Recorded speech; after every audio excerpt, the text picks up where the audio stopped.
Buenas tardes, vamos a acercarnos a la palabra de Dios para rezar juntos. Compartimos un pasaje que es continuación del que leíamos ayer, el capítulo cuarto del Evangelio según San Marcos.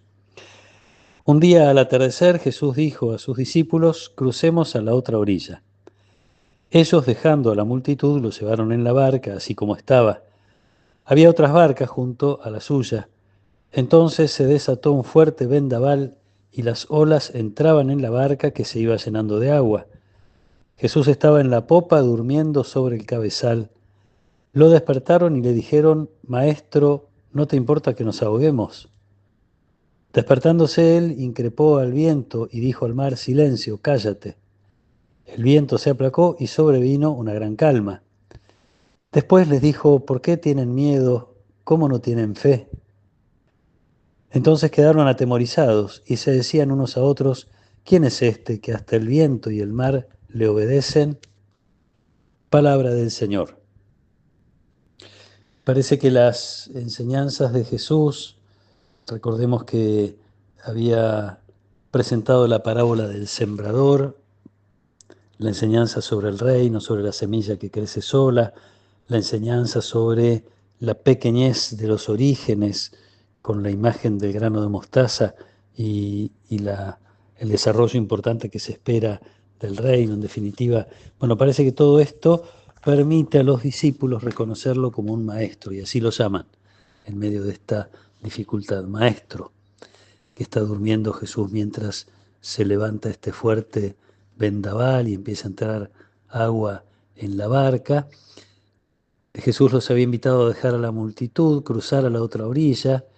Esta expresión ya por sí misma puede tener muchos sentidos en la Biblia, pero y no solo en la Biblia, yo diría, el hecho de cambiar de espacio, de dejar un lugar para dirigirse a otro, cruzar a la otra orilla es encontrarse seguramente con cosas nuevas.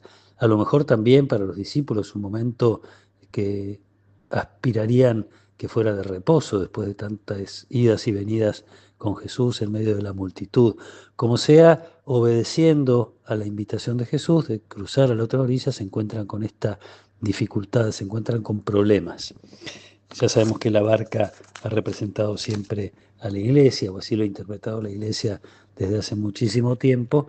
Cuando la iglesia obedece a Jesús, puede meterse en problemas, puede encontrar dificultades en su camino. Esto es lo que le pasa a los discípulos. Los discípulos acuden a Jesús, como decía, lo llaman maestro, ya algo de él, algo en él reconocen, de alguna manera hacen un acto de fe, yo diría un poquito desprolijo, porque despertar a Jesús con esta pregunta: ¿no te importa que nos ahoguemos? Parece un poquito irrespetuoso, por lo menos, yo diría, ¿no? Eh, pero también parece un poco a la actitud que podemos haber sentido en nuestro corazón o que podemos identificar que algunas personas han sentido en su corazón frente a a las dificultades. Yo también puedo preguntarme a veces: ¿es que a Jesús no le importa esto que me está pasando? ¿Es que a Jesús no le importa esto que le pasa a mi comunidad, a mi familia, a la iglesia, al mundo? Puede surgir en el corazón esta especie de sospecha, que se despertó en el corazón de los discípulos. Jesús, Maestro, ¿no te importa que nos ahoguemos? Sin embargo, insisto en la parte buena, que es que expresa la fe. Si están pensando que Jesús podría hacer algo, si le importara, en todo caso, que Jesús podría hacer algo, entonces quiere decir que en el fondo tienen fe en este Jesús a quien están siguiendo.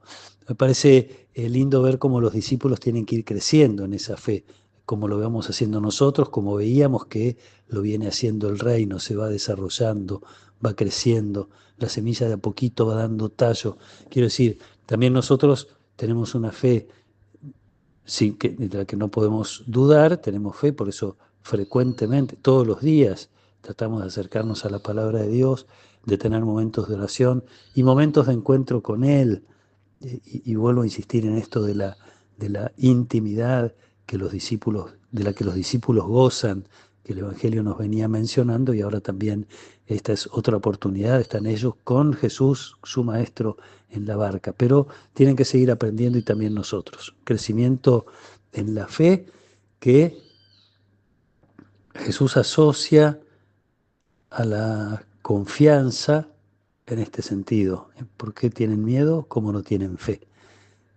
Uno podría leerlo al revés. El crecimiento en la fe hace que disminuya el miedo, que no es el temor religioso, que significa reconocer la presencia de Dios, la distancia que hay entre Dios y nosotros, que es el Creador y somos criaturas, que Él ama tanto y nosotros a veces nos cuesta tanto amar. Ese es el temor sano, uno diría, el temor que es don del Espíritu Santo. Pero acá se trata del miedo, de temer las dificultades, de asustarnos frente a las dificultades. Todo esto se sana, uno puede decir, a partir de que crecemos en la fe. Es lindo pensarlo de esta manera, ¿no? Cada vez que alguna cosa nos asusta, nos hace sentir débiles, es el momento preciso, oportuno para acercarnos al poder de Dios y al amor de Dios, que va a permitirnos descansar en Él y hacer que los miedos disminuyan y ojalá con el tiempo desaparezcan en la medida en que nuestra fe vaya creciendo. Pidamos a Jesús que nos ayude a estar muy cerca de Él, a obedecer en función de la inspiración de su espíritu, obedecer los movimientos que nos haga hacer, así como a los discípulos los invita o casi los obliga, como dice alguna vez el Evangelio, a cruzar a la otra orilla, que nos animemos a cruzar lo que haya que cruzar, con la fuerza de saber que es a donde Él quiere que vayamos. Pidámosle también tener la fe que nos libere de los miedos para seguir haciendo el camino de la fe que Él nos invita a hacer. Le pedimos que nos acompañe en esta tarde su protección y su bendición, en el nombre del Padre, y del Hijo, y del Espíritu Santo. Amén.